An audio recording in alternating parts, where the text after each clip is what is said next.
Estamos de volta e vamos então agora para a nossa última ministração da primeira parte. O tema da semana então é padrões celestiais de governo, entendendo o paraquê do nosso nascimento, por que o Senhor tem usado situações adversas, situações inusitadas para tratar do nosso caráter e nos transformar em homens e mulheres de governo.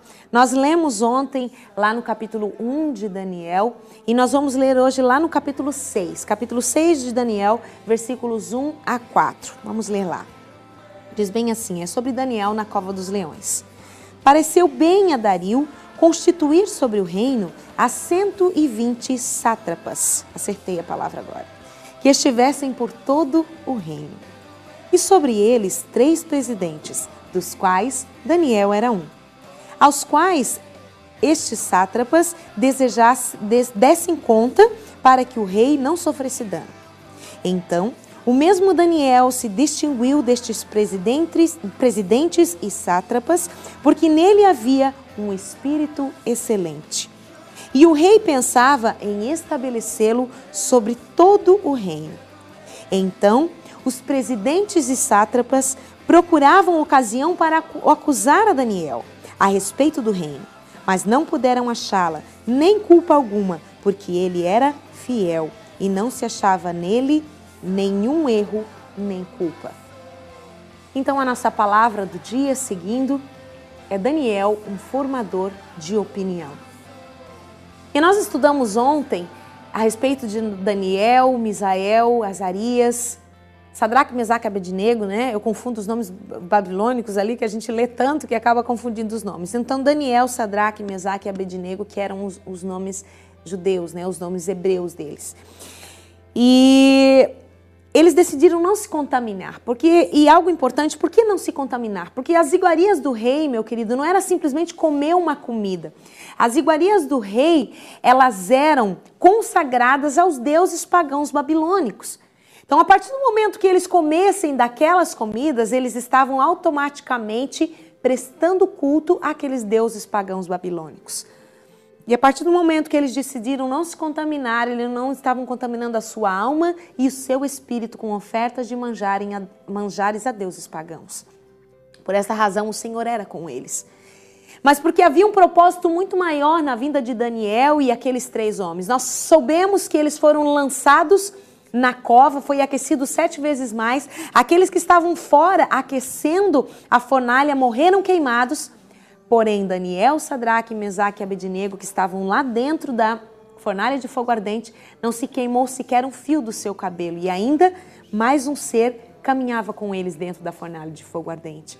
Porque quando nós estamos sendo preparados para uma posição de governo no Espírito, podem vir as afrontas que forem, virão resistências. Nós ouvimos sobre José, esse texto fala aqui sobre todas as resistências que vieram sobre a vida de Daniel. Porque aqueles outros jovens que também estavam ali separados para ser presidentes e governadores do reino, para cuidar do reino para o rei Dario, eles então se levantaram porque havia algo diferente na vida de Daniel.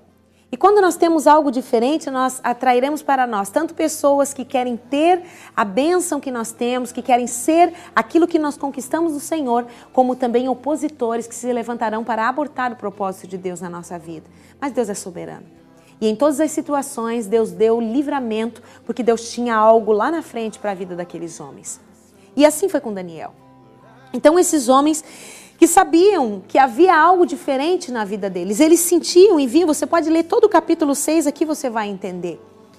Eles assim, ó, e até no versículo 4 diz assim, ó, não puderam achar nada para acusar Daniel, porque ele era fiel e não se achava nele nenhum erro e nenhuma culpa.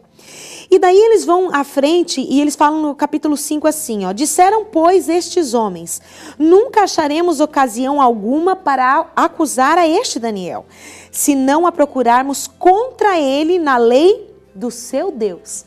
Então é algo tão forte aqui, eles não tinham como se levantar, eles tinham que procurar e tentar gerar uma lei falsa, usando as leis para matar a Daniel, porque o desejo deles era matar. O desejo de Satanás é matar, meu querido. Ele vai roubar você, vai destruir e depois ele quer te matar. porque ele quer matar todo o propósito que Deus tem através de você. Então eles criaram lá que nenhum homem, nenhuma mulher, você pode continuar lendo em todo o capítulo 6, poderia adorar outro Deus que não fosse o rei, que não fosse adorar diante do rei. E foi lançado esse decreto. E aí é claro, porque eles sabiam que Daniel todos os dias orava 3 vezes ao dia, na janela, ele não escondia, orando em direção a Jerusalém. Então eles foram lá, chegaram diante do rei, lá no capítulo, no versículo... Olha aqui, no versículo 12. Então aqueles homens foram juntos e, tendo achado a Daniel a orar, capítulo 11, e a suplicar diante do seu Deus, se apresentaram ao rei. E a respeito do interdito real lhe disseram: não assinaste o interdito que por espaço de 30 dias todo homem que fizesse petição a qualquer Deus ou a qualquer homem que não a ti, ó rei, fosse lançado na cova dos leões? Respondeu o rei e disse: esta palavra é certa. Segundo a lei dos medos e dos persas, não se pode revogar. Então ele não poderia revogar, e o rei amava Daniel. Ele não poderia revogar porque estava selado com o anel do rei. Então, a partir daquele momento, ele teria que lançar Daniel na cova dos leões. Mas é tão tremendo, meus queridos, que Daniel era convicto de quem ele era em Deus. E ele foi como ovelha muda, já prenunciando o que aconteceria lá na frente. Eles lançaram então e ele chegou, e é tão tremendo que a própria palavra diz assim, ó. O rei então chegou e disse, lá no capítulo, versículo 16, então o rei ordenou que trouxessem a Daniel e lançassem na cova dos leões. Disse o rei a Daniel: o teu Deus, a quem tu continuamente serves, que ele te livre. E o rei ficou tão, ele amava tanto a Daniel e sabia quem ele era, que ele passou a noite inteira sem comer, jejuando e buscando. Será que Deus vai livrar? Será que o Deus de Daniel vai livrar a Daniel? E aí vem algo tremendo, porque os leões, a sua boca foi fechada por Deus. E lá no versículo,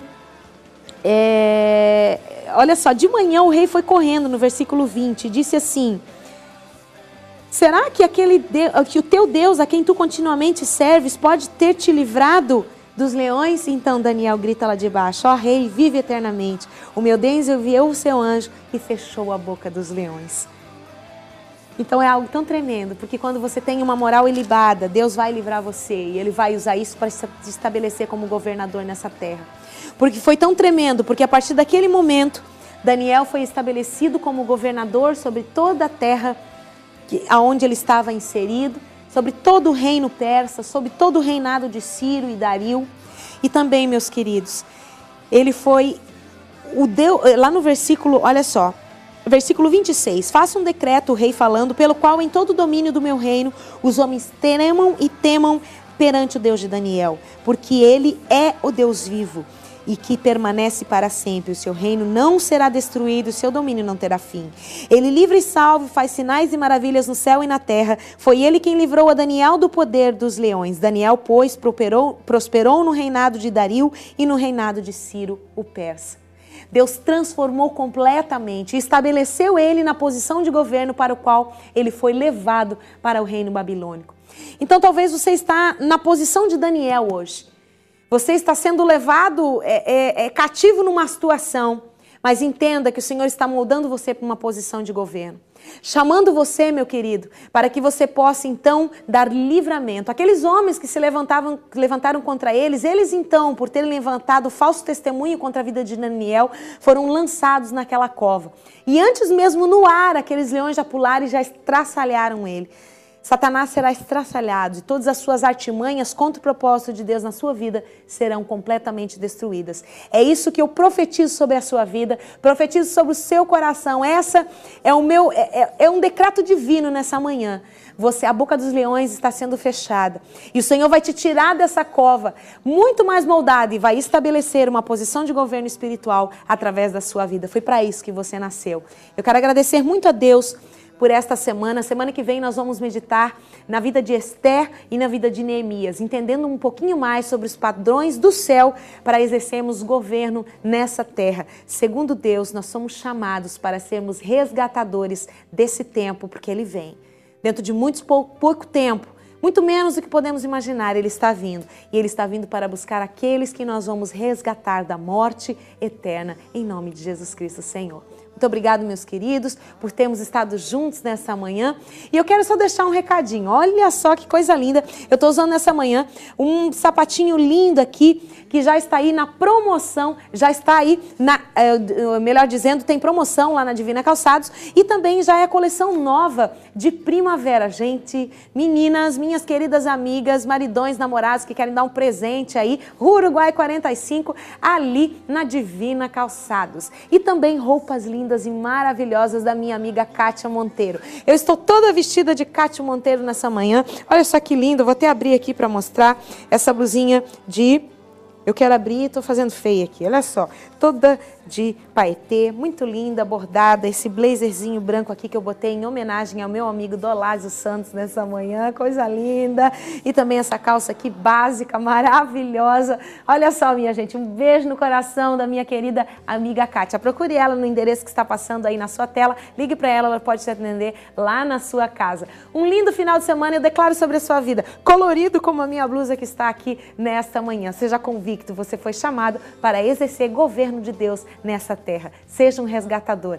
Entre no seu propósito. Você é filho do rei. Como filho, você tem uma responsabilidade nessa terra para que você possa subir e levar a ele todos os seus molhos cheios de almas ao teu pai. Beijo, ó, enorme no coração do papai e da mamãe. Lindo final de semana para vocês. Até segunda-feira a gente vai estar junto aqui novamente, com certeza, se Jesus não voltar. Se ele voltar, é como eu brinco com os meus amigos. Nos encontramos lá na frente da Praça Celestial, diante do trono do Altíssimo. Tchau!